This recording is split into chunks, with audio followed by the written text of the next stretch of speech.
Get yourself together. Hello there, it's Bec and Deb, and we are live. And as Deb started with, let's put ourselves together. Here we are, putting the balance back into relationships. A very warm welcome. And if you hadn't noticed, we went half an hour earlier tonight because we just can't, hold back. So we're going to start doing these shows at 5 o'clock on the Wednesday evening. That seems to be a better time for a few different reasons. So we're going to start doing that from now on. So welcome and thanks for joining us. Yeah, it's great to be here as always. We've got a great topic to speak about as always. You lot are absolutely brilliant at bringing your questions and giving us something to talk about. So yeah, it's really, really lovely to be here. I was just going to say, as always, we wanted to start by just bringing to your awareness something we've got coming up, in case you've missed it, which apparently a few people have. We've got our conference in November. This is the second time we've done a conference, and and as someone pointed out to us, now it is October. We can say our conference is next month. It is. It's next month, and it's the second one we've done. It's the North Devon Mental Health and Wellbeing Conference, and we are super excited. It's the 14th to the 16th of November, and we actually had a really, really nice conversation today with the owner who runs the venue, and also the guy that's kind of organising and hosting the event for us at the venue. We had a really lovely conversation with them this morning. Really nice people. So we would love to hear from you if you're interested in attending. If you are interested in attending but don't think you can afford the full price of the ticket, be in touch, because we've got some subsidised tickets, and we are working on getting more of those as well, because we're looking for sponsorship. So there's absolutely loads happening for the conference, and it's just going to be the most fun few days. It's really coming together incredibly well. We've had some amazing people offer some fantastic things, so it's going to be really, really, really exciting. We just can't wait. Yeah, I'm actually going to share some of those because I think, why not? Spoiler alert. Oh, okay. So we've got 12 fantastic speakers plus the three of us here at Dare to Be You. So there's going to be a host of people in the room that share what we share and talk. And I think every one of us that will be on the stage at some point over that weekend will share in a slightly different way, but we're all kind of sharing the same thing. And it's really nice to be in a room with people that share in a different way and are coming maybe from a different background, because it just gives everybody the opportunity to hear something that's potentially helpful for them. So that's going to be amazing. Yeah, all of them have obviously had different life experiences and come to the principles at different times and for different reasons. We've got somebody that's going to be maybe talking from a perspective of sports and performance and that sort of, how we can get anxious around if we're at a big sporting event or something, or any kind of thing, when we put the bar really high for ourselves and we kind of have to perform. We've got people talking around business. We've got people talking about mental health and well-being, lots of people coming from all sorts of different angles, and it is hugely helpful. Sometimes when you hear someone else saying the same thing, it's like that whole ding, ding, ding, ding, ding, when lots of things fall into place. So yeah. We've got a lady who has volunteered to do a stretch and relax session with us at the end of the Thursday and Friday. So if you're around, that's entirely free. And if you bought your ticket for the conference, you're very welcome to join in with that. I'm almost certain end up having some entertainment of a musical nature. Oh, we do. We always have entertainment people around. We're in conversation with a few people what we can do. So if you are around, and certainly if you're going to be coming and staying in Westwood Ho, there is accommodation. You can book accommodation to stay overnight.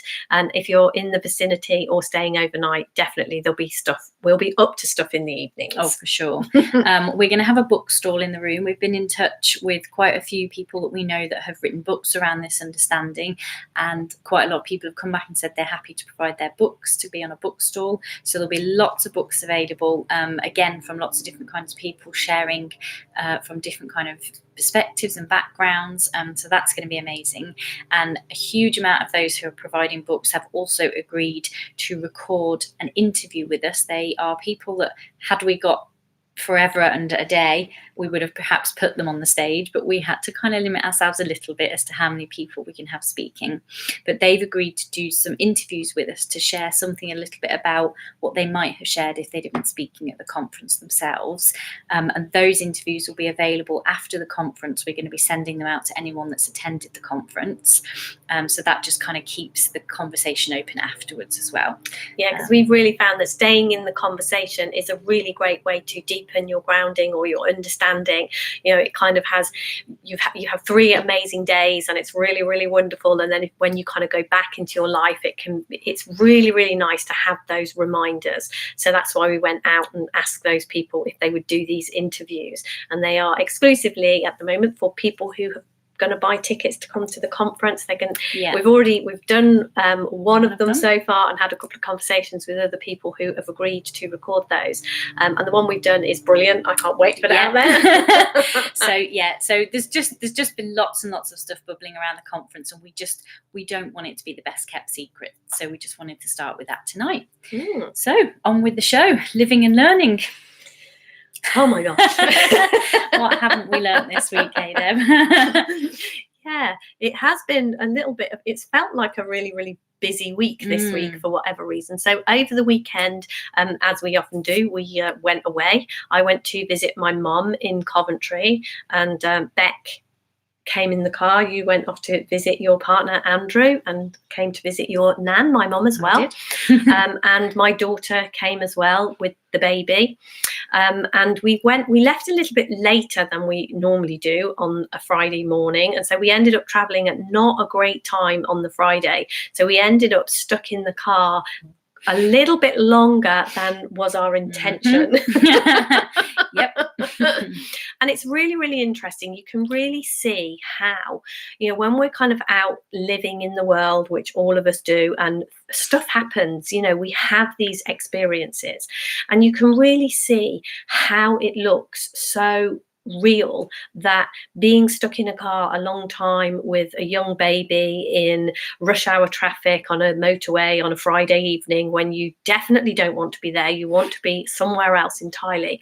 It's a really interesting way of seeing how we live in the feeling of our thinking, and seeing how real that thinking can look in any given moment, and how the people in the car can have a very different experience of what is going on. There was obviously the 4 of us, but I couldn't ask the 6-month-old baby what his experience was. No, there were times when we knew what his experience was. Oh yeah, he makes himself known, doesn't he? Bless him. But yeah, it's really interesting.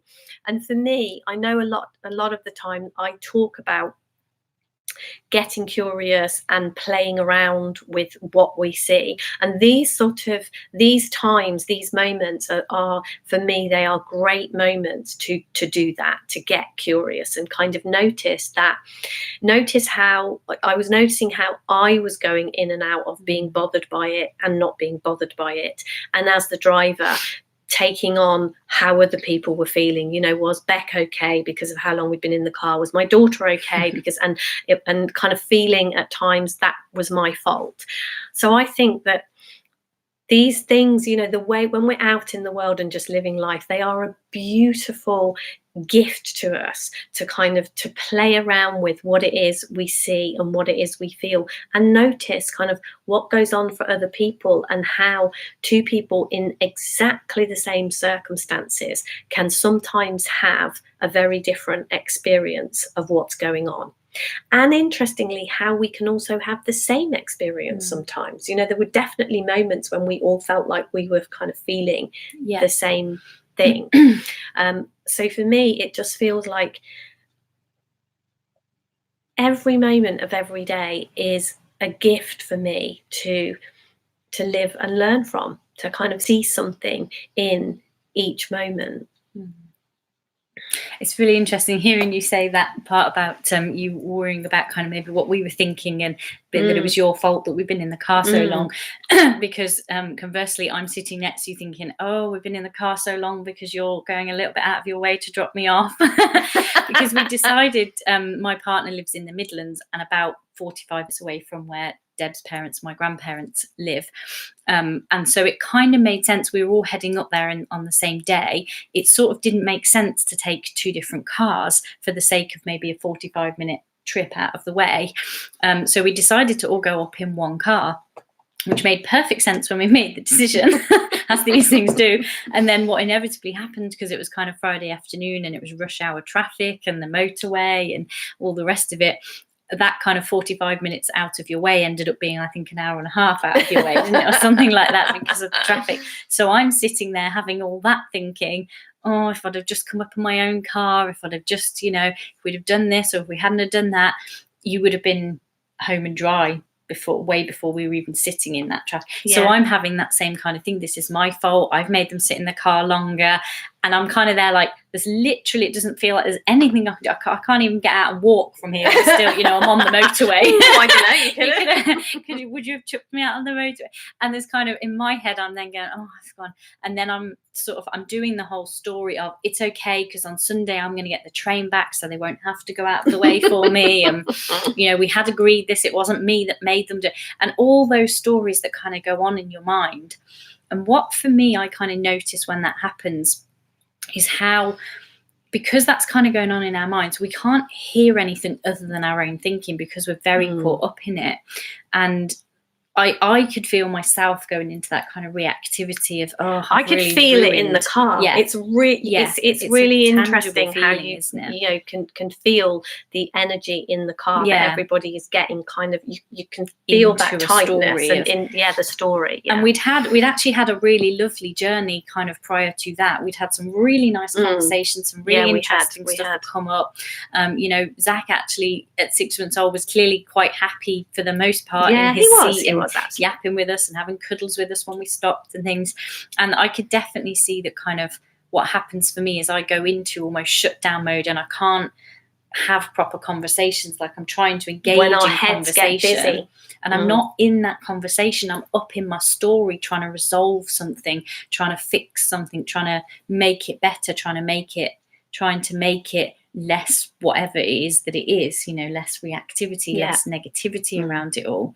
And it just, there was nothing I could have done as far as I could tell. I couldn't make the traffic move. And to be honest, at some points, even if I had have been able to get out of the car, you were stuck in it anyway, so that wouldn't have made it. It is interesting how the stories in our mind start to be like, it's my fault because of this, and it's your fault because of this, and you shouldn't have done this, and I shouldn't have done this, and I should have made a different. It's really interesting what happens, and that's what I mean. I just think it is fascinating to kind of see. And then the kind of the other side to that I've seen is interestingly, then on the Saturday we decided we were going to Coventry, and on the Saturday we decided to go shopping in Birmingham. And there was something going on. I really don't know what happened or why, but anyway, we were in Birmingham. We had an absolutely lovely day shopping with my sister and my mom, my 2 daughters, the baby. We had a really lovely day. And then we came to get out of the car park and go home, and something had happened on the road outside, and we ended up stuck in the car park. It took us 4 hours to get out of the car park and home, and we were literally just stuck in the car again.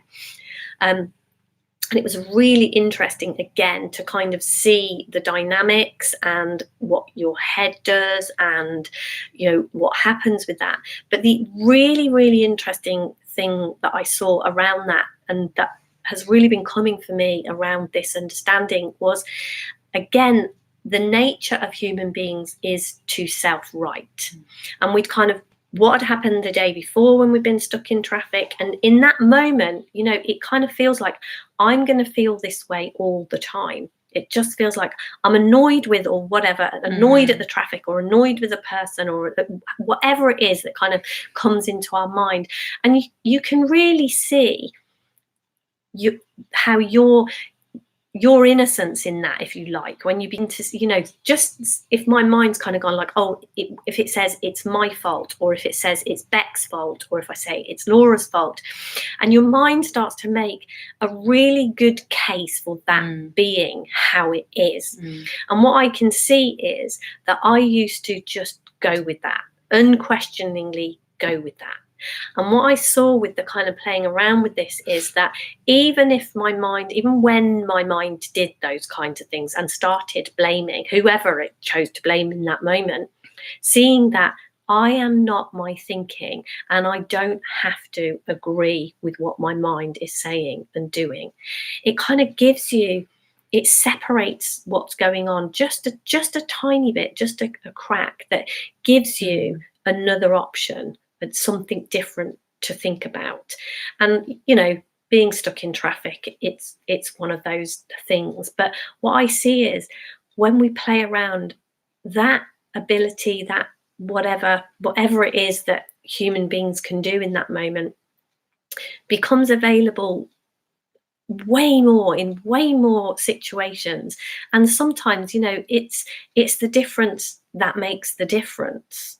And having kind of become aware of what happens to us as human beings, and kind of seeing, oh yeah, when I'm in that thinking, that's how I feel and that's what I do. When my head's kind of saying, yeah, you're always like this, you're always rubbish, you're all, this kind of, it's like this all the time. It's really interesting to kind of know, I don't have to buy into that. I know that the minute this is over or whatever, it will be gone. And I think we bounce back way quicker. Human beings have an amazing bounce back ability. And it's really, really helpful. I have found that when I'm kind of around people that I love and they're upset or struggling or suffering, I find the knowing of that bounce back ability that they have got built into who they are, which I've observed in those silly places when we're stuck in traffic. But I see, when something that looks a little bit more serious maybe happens, I can rest in the knowing that the people that I love and care about, and even people I don't know, just human beings across the board, we have this amazing bounce back ability, this amazing resilience built into us.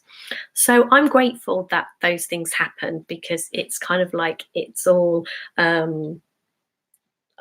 grist for the mill. Is that, it's something, it's a gift that we can kind of learn from when these things happen. So nice. So just before we came on, we kind of did living and learning. We're going to start with that. What on earth have we learned this week? And we were both like, I don't know. So let's see if I can bring it home as well. So my learning this week it's actually been extremely interesting, my living and learning over the last week, in my mind. You might not find that at all, but here we go. There's been about maybe four or five kind of situations maybe, or conversations that have been had that seem for me personally, like I might have been having the conversation or being in the situation with somebody else, but it's been resonating for me around something. I'm gonna throw the words out there as acceptance, and knowing myself. There's just been some stuff that it's almost like there's a puppet master going, right, I'm going to bring this in so you get acceptance here, and this in so you can know yourself a bit more. Almost like maybe there's an intelligence behind life or something. Almost like that, yeah. And it's been really, really fascinating to me. And we had a really nice conversation last night, didn't we, about what's kind of We've had some amazing conversations this week. The living and learning has been it actually has. And so what's kind of gone on for me, I think I'm going to talk about those two things a little bit. The acceptance thing has kind of been bubbling under the surface, but then I had a conversation with someone yesterday, and they were in a position where they were kind of wanting to, in their relationship, just have a healthier experience of their relationship. And so they kind of spoke to me about kind of how to do that, maybe what they might not be seeing around that. And I started talking about this acceptance thing, and kind of fairly quickly they kind of caught on. Yeah, I can see that acceptance is a really, really great thing. And then said something else that indicated to me that they saw how good a thing it might be for them to accept the other person in the relationship. And so I kind of reined it in very quickly and went, I'm not talking about the other person. I'm talking about acceptance of you. When you're turning up in that relationship in a way you might term unhealthy, or something you perhaps don't want to be, The acceptance I'm pointing to is acceptance of yourself in that moment, whatever that behavior is. What is kind of, or what I see is happening is that the person who's kind of bringing that behavior about, by resisting it, by coming into this conversation as, I don't want that behavior anymore, something about that resistance of that behavior is kind of what's holding it in place. And so the acceptance that I'm talking about and that I had been seeing for myself, which is why it was so beautiful when they raised this, because I was like, this is what I'm seeing at the moment. There's a place in me where I can be accepting of the things I do that I really don't like about myself. And somehow the more we accept those places in us, they lighten, they ease, they change, they shift. And that kind of then led on to the know thyself, know yourself. Know and be honest with yourself about those things you don't like and kind of what's going on for you with those. Because that happened for me last week. There was something kind of going on, and I really saw with kind of a real crystal clarity moment of, there's a situation here and you can literally take one of two paths here. You can go that way and you're over a line and that isn't the person you want to be, or you can go that way and that is the person you want to be. And I had a real moment of, which one are you going to do? And that for me was the know myself. And there was, in the mix of that, there was an acceptance of who I was and where I've made the mistake in the past of going the route I kind of didn't want, and I knew I didn't want it, and I went there anyway. And so there was an acceptance of that. And then there was this knowing myself and seeing how I can kind of choose one of those paths. And I don't even mean choose in kind of like I might walk into Asda and choose between two types of sandwiches or something. It's not even that. It's something way deeper in us, way more available to us. It's a coming through us type of thing. And I'm saying all these words and I don't really know if this is coming across and making sense, but I'm going to kind of leave it out there, and feel free to, get in touch if anything in that is kind of resonating. Been a comment. Okay, so we've got a comment from Lisa. But what about someone with depression or another type of mental health condition where they may not bounce back and spiral down and get worse and attempt to end their life? Attempting to end their life. That is actually a topic. Suicide is a topic we have put on the topic list for the 16th of October, because it's, do you want to talk a bit about that? Because I know that's been something that's come up for you a little bit. Yeah, for whatever reason, it just seems to be a subject, people I've been kind of meeting up with and speaking to, it seems to have been a little bit of a reoccurring topic. And what I have really, really seen, I was actually in a conversation with a young man who was talking about suicide and talking, we got into quite a conversation about how he was feeling, what was going on for him, and how he felt suicidal. And I think this is one of those places, and it's where what we are pointing towards is 180 degrees different to what looks like we should do, maybe, and what society says we should do. And this is something, again, I would kind of invite you to look within yourself and get curious about this and see what you see for yourself. Because one of the things that I would say is, don't play chicken with the universe. If you're not seeing this and it isn't coming to you, then just leave it. But it is very much one of the areas where I would say, look at this and get quiet and get honest with yourself and see what you see. Because what I saw when I was with this young man was that, and this also came up at a workshop we did a few weeks ago. We ended up having, maybe a couple of months ago, we ended up having a conversation about suicide. And what I see is that, what somebody else wants to do with their life isn't my business. It is theirs. And what I absolutely know for sure is, even when we are in the deepest of depression, even when we are in those really dark places, even when it looks like we really, can't see anything or do anything, this intelligence behind life that we talk about is still running through us. It doesn't leave. It doesn't go anywhere. We still have wisdom. We still have the bounce back ability. We don't lose it. It maybe gets covered up a little bit, but we don't lose it. And I think one of the things, definitely this young man that I was talking to, I gave him the space to be how he was and accept it. Definitely the acceptance came in that, you know, that's how he feels sometimes. And I think one of the things that was scaring him more than anything was other people's reactions when he went there, his own kind of fear of his thinking around it. And when we kind of had a frank discussion and kind of talked about any thinking that any human being has is normal. And I think the more that we accept that feeling down and feeling low is a normal state to be in sometimes for human beings. Again, when Bec was kind of saying that what we resist persists, it's like if we get into a low place or a dark place, very often our feeling or our thinking and the people around us is like, I can't be here. I shouldn't feel like this. And we're not accepting of it. And it's almost the more that we don't accept it, the more that we stay in that place. And yet, with total acceptance, to me, that seems way more likely that we're going to find that bounce back ability. We're going to find that because all of us have it. It can't go anywhere. It's within us somewhere. And, you know, one of the things that I have really started to see and to accept is that I am not in control of the universe. You know, how do I know when it's time for somebody to be born? How do I know when it's time for someone to die? That's way above my pay grade.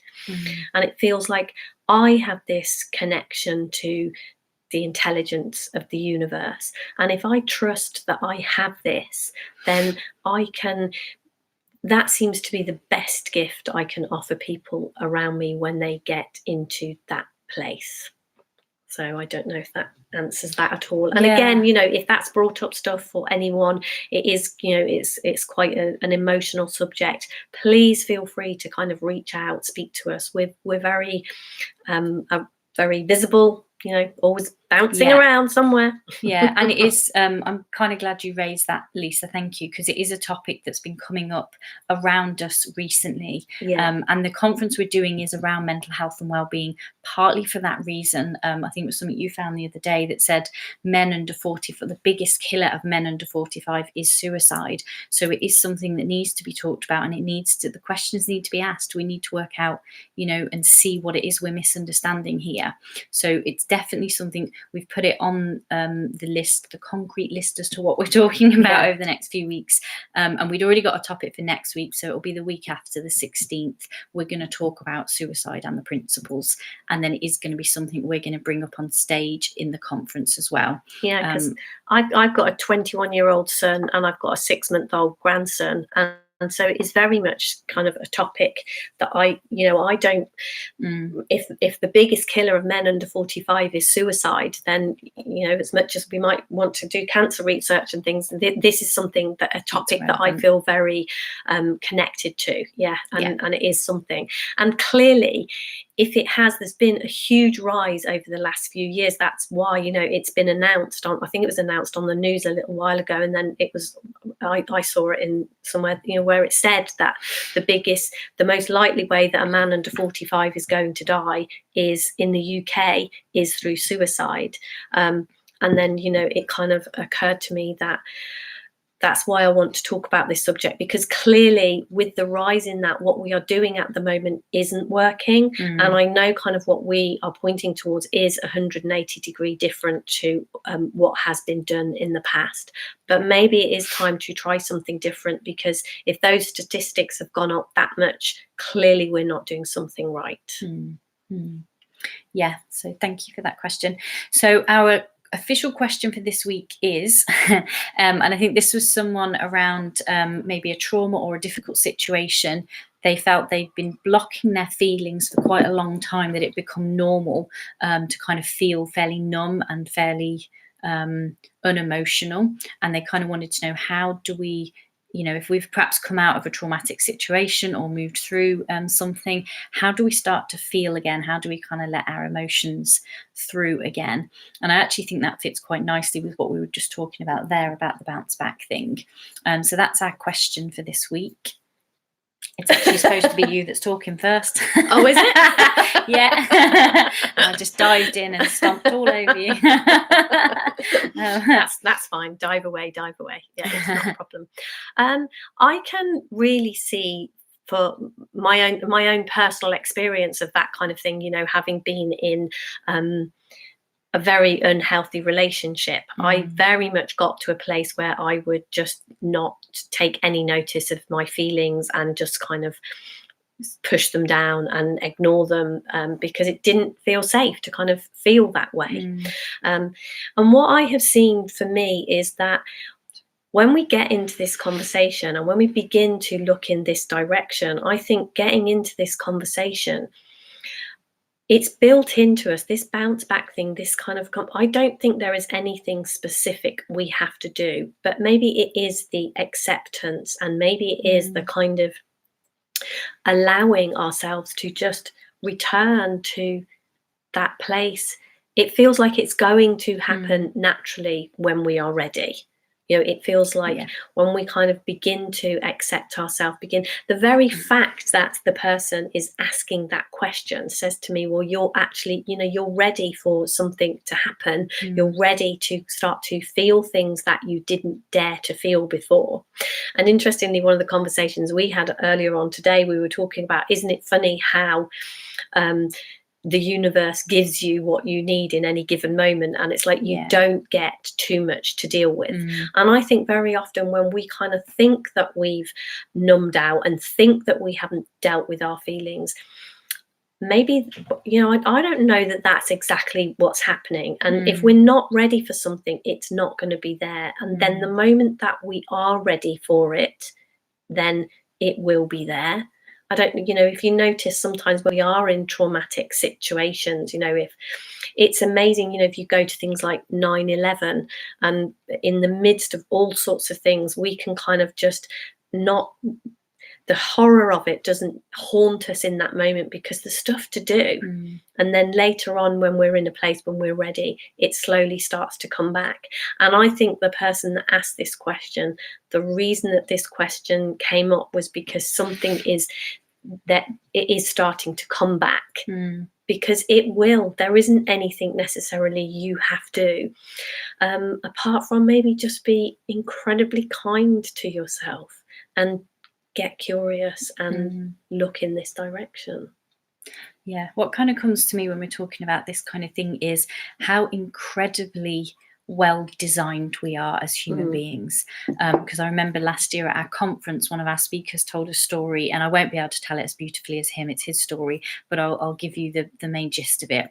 That when he worked in an emergency ward, I think in America maybe, there was a situation once where a lady came running into the emergency ward with her child in her arms, screaming, kind of, help me, help my baby, he's dying, we've been in an accident.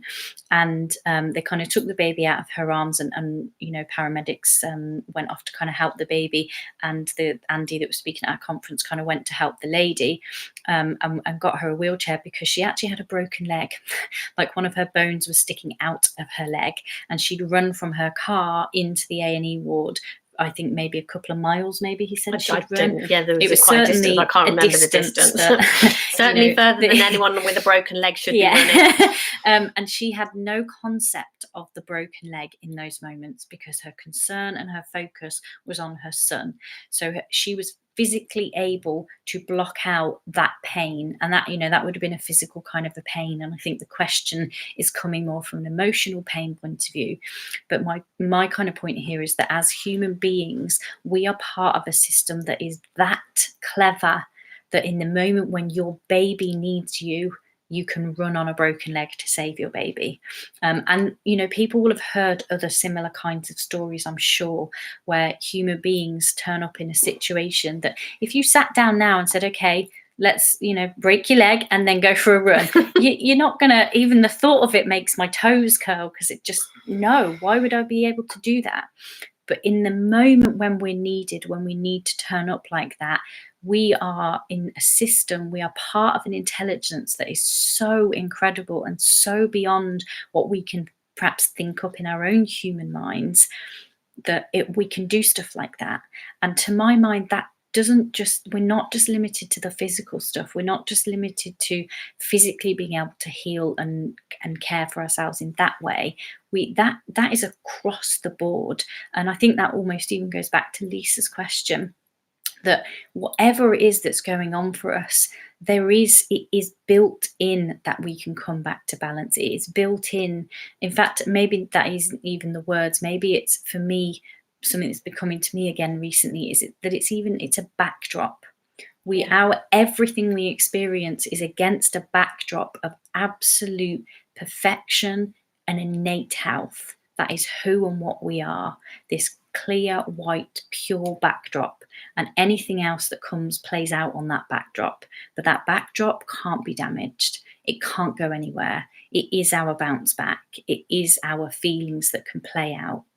That is where they can play out. So if there's something that's gone on, whatever it might be, a trauma, a situation, something you've come through, and your wisdom has guided you to kind of hold fire on those feelings, as it did with that lady and her broken leg, it's absolutely a part of the system that those feelings and that kind of experience can come back. And it almost seems counterintuitive, because you're kind of like, oh, great, I don't have feelings. I'm not going to have pain anymore. That's a wonderful situation. But it's a blessing that we get feelings and experiences and emotions. And the more we for me, definitely, the more we are in this conversation and look to what the backdrop is and what our feelings are actually doing, it's amazing to have feelings, because there's nothing to be afraid of in our feelings. The problem comes, and the kind of the anxiety and the depression and those kinds of things come when we think we have to be afraid of our feelings, when we believe that our feelings are telling us something that they're not actually telling us. And so, like Deb was saying, it is built in that whatever it is that's going on for you that's made that question kind of come out, you're ready to start exploring that again. And I would invite you to explore that, and anyone out there to explore, actually, if feelings do start to come back for you, what are they actually telling you? Because it isn't what we think it is. Often in society and life, the message is out there that a feeling is telling us about a circumstance or a person or a situation. They're telling us about the quality of our thinking and how much we've lost sight of that backdrop. Thank you. No problem. So hopefully that answers that question, which I think leads us nicely into our topic this week. So our topic for this week is difficult or negative people. And I think we all have people in our lives who drive us nuts. We all have people in our lives who it doesn't kind of matter what they do, we love them, and that's okay. And other people in our lives that just drive us nuts, no matter what they do. So yeah, we're going to discuss negative or difficult people. Bec. So I'm going to start by letting you on a semi-secret. We're at the moment in probably about what will be day 50, day 51 of a 90-day online course. And there's a group of us taking part in that. And as part of that, we set a challenge every week. And the challenge that we set sort of towards the end of last week, that runs for kind of, we invite people to take part in that challenge over at least a week. And the challenge was to do a random act of kindness for someone they might find it difficult to do an act of kindness for. Because we like to challenge people. We don't like to make it too easy. And it's really interesting, because we sat yesterday, didn't we, and had a conversation, and I said to you, I know who my challenge is going to be for. But it had taken me, we were on Wednesday, so it was Tuesday, and the challenge went out on Saturday. So it had taken me 4 days to even think of someone that I felt might be challenging for me. And so kind of here's why. And I think this kind of starts to talk about this topic. I definitely struggled to find, and I have kind of found someone now, but I definitely struggled to find someone to do an act of kindness for that I saw as a difficult person, because it looks to me like there are no difficult people. Okay, There are no difficult people. There is only my thinking about people. Bec, do you not know some of the people in my life? Yes, Deb. And I know this person that I've chosen, and I absolutely know that, in my mind, I'm going, that person's difficult, that I feel uncomfortable or whatever it is around that person, and that person is difficult. But one of the things I love about how we kind of work and how we live is that we constantly challenge ourselves and each other around that kind of thing. And so I'm out there looking for a difficult person, and I'm sort of going, yeah, but there aren't any difficult people. So for me, it's coming back to that. Okay, so who do I think of as difficult? Who is it that when I think of them or I'm around them, I know I'm up in my head going, oh, they do this, and oh, they don't do that. Because that is, and then the kind of challenge for me is to come back to, okay, so where is that coming from? And we kind of constantly are having these conversations and sort of bringing this kind of stuff to the table and saying, okay, so let's start from the presumption that there are no difficult people. That's a challenge on its own, right? Yeah, it can be at times. And if that's true, and we're putting it out there that it is, what's actually going on when I perceive someone as difficult, when I'm saying, right, this person, or, and it might not even be the person I'm doing the challenge for, because I'm sure if I did sit with it, I'd come up with a few other people, maybe. If there's no difficult people, if that can't really be true, then what's actually going on here?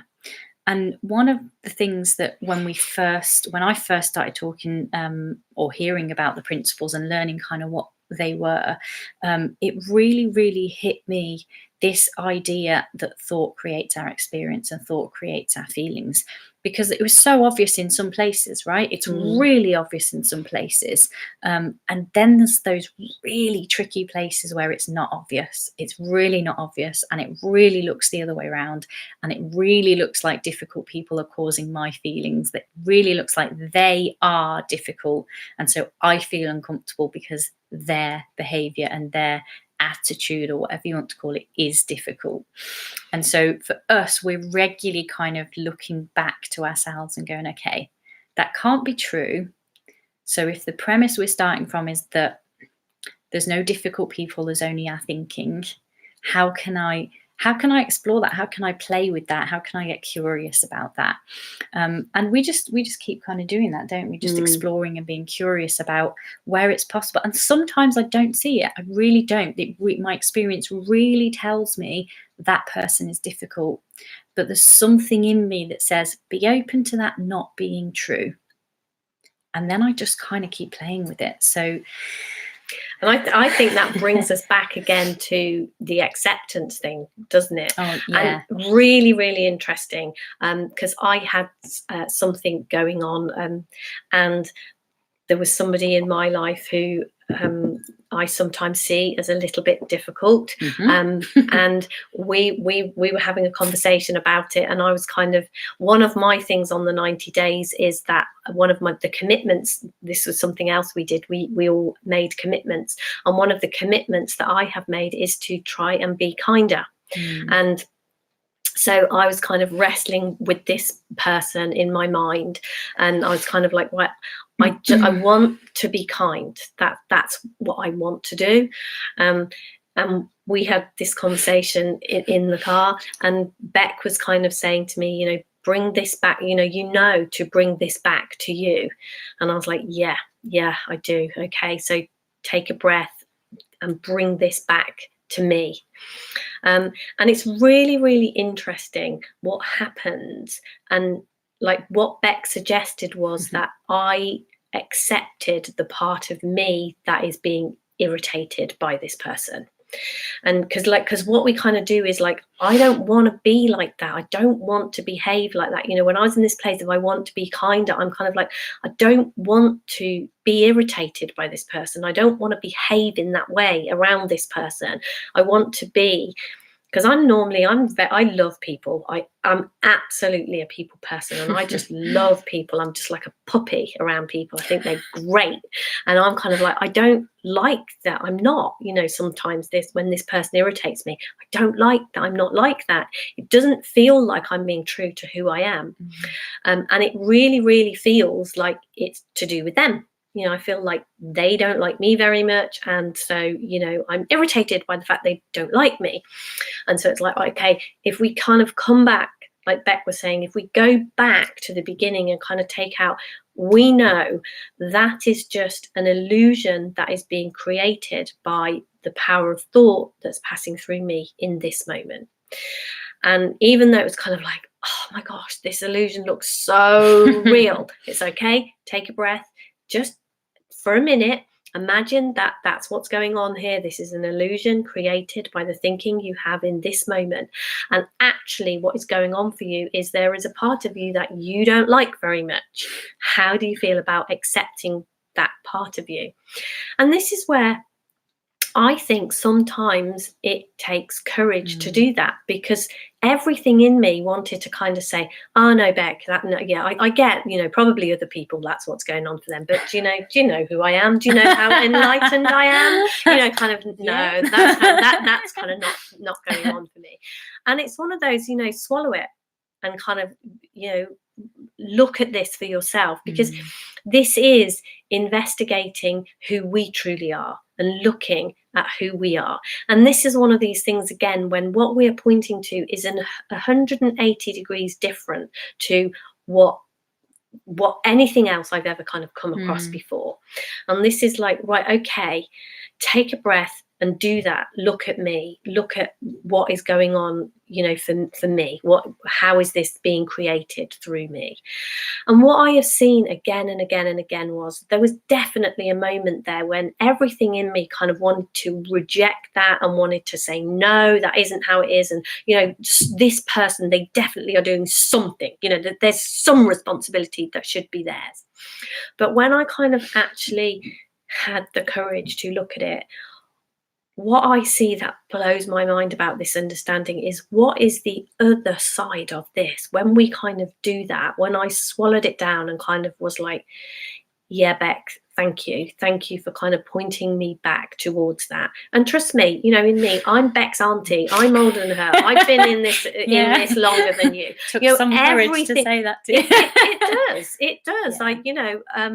And even here, sharing this with you, this is the kind of thing that I try to do. This is me kind of looking and kind of going, yeah, hold your hands up and say, I felt a bit of shame in that moment when I'm like, oh, right, yeah, you should have known better there, shouldn't you? You should have known that. But what I see is when we can hold our hands up and kind of say, yeah, thank you for pointing me that. I can see that. And when I swallow down that ego, pride, whatever it is, when I swallowed that down, what is the other side of it is freedom. In a word, it's beautiful. Love, the truth of who we are. It's something amazing. It's just brilliant when we can do that. And I've seen a lot of the times when I kind of work with people, when we're saying, right, the answer is to bring this back to you and see that. I can see there are definitely times when I can see people kind of going, I'm just not ready to do that yet. And that is, I totally get that, but it is the invitation. I think life, these people that we see as negative or difficult, are life giving us that invitation again and again and again to see this and to see it for ourselves.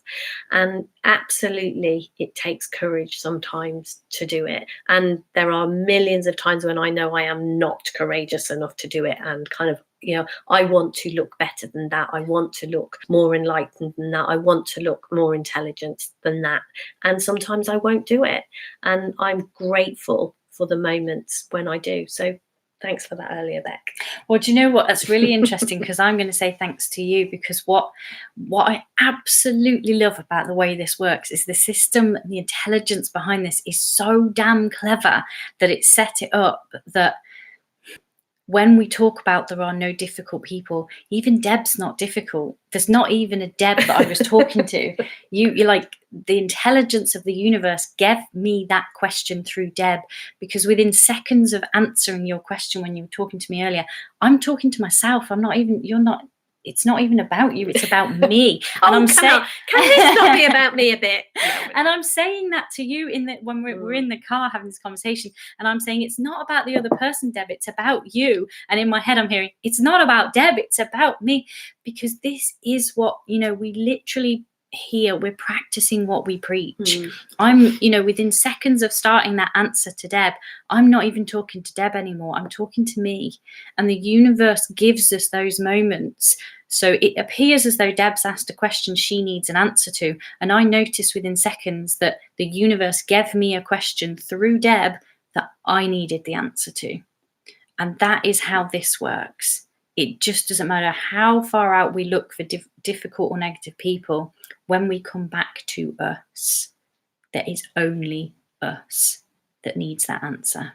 And it just, as you were saying all of that, I'm sitting there going, oh, I wasn't even talking to you. I wasn't even answering your problem. You were, you're a difficult person. Oh, no, you're not. There are no difficult people. It was me that needed that conversation, that needed that answer. And it just blows me away that the intelligence we're pointing to here is so damn clever that it can make it appear as though you've got a difficult person in your life so that I get the answer that I need, because there's only me that needs to see something or hear something different. That is freedom. That is pure grace. And that is what is on offer for all of us all of the time. And it's a brilliant, brilliant conversation to be in. And with every insight, with every step that we take in this direction, it blows my mind how amazing, with nothing being any different. Definitely over the last couple of weeks, the kind of the living and learning what I have been seeing has gone to a whole nother level. Somewhere I've seen the world in a completely different light all over again. And it's amazing to see that is available. And very much what goes on for me is, oh my gosh, I would just love everybody to know this. And then even that, it's kind of bring that back to yourself. The only person that needs to know this is you. And that is true of you too. The only person that we ever need to change, do anything, work on, and I was talking earlier and I was kind of saying that is all of that work, all of that seeing, all of that doing is kind of the investigation of just finding out what is already there, what is already true, that we kind of through the work, through what we do, what we see is that there is nothing to do. But it has, to me personally, it's looked to me that the only way that I could see that was by some of the doing that I did. Yeah, that's the beautiful paradox in this conversation, isn't it? Absolutely. There's nothing to do and everything to be done. Yeah. And that's incredible. So I have no idea how we are for time. We're not far off the hour.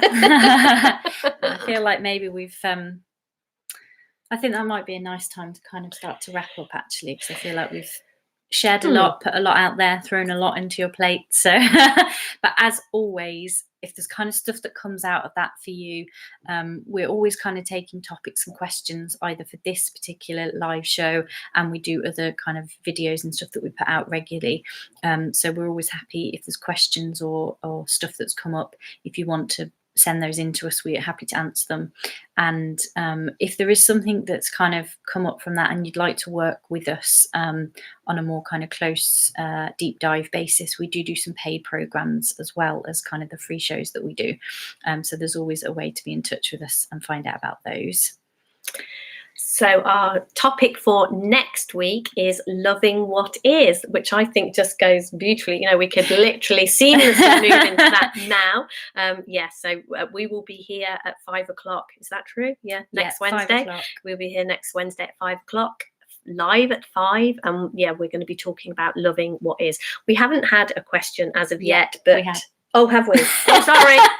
It's because we did. It's because it's in blue. Blue's my colour, and I just have it. Oh, so, my eyeline. You've got in the background. We have little notes written so that there's nothing we forget. And that next week's question's in blue, so you've obviously got blue blindness. My bits that I have to say are purple.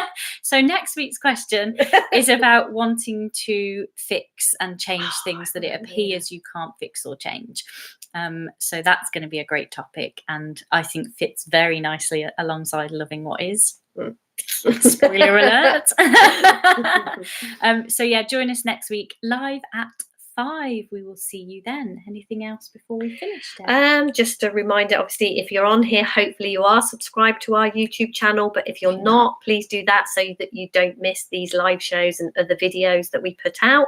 At the moment, we're putting out how do I deal with a series of videos that's going out onto our mailing list every Monday. So if you're not on our mailing list and you'd like to get those videos, you can sign up to our mailing list now on our website, which is all mended and all fixed. It's still very basic because we are rebuilding it because of everything that went wrong with it. So do bear with us if there's pages that you can't get to, but it is up and running. It is fixed now. You can sign up to our mailing list there. And yeah, as Bec said, basically, I think we make ourselves as visible as we can. So if there's anything that you want from us, please reach out. Thank you very much for watching. And hopefully we will see you somewhere very, very soon. Bye.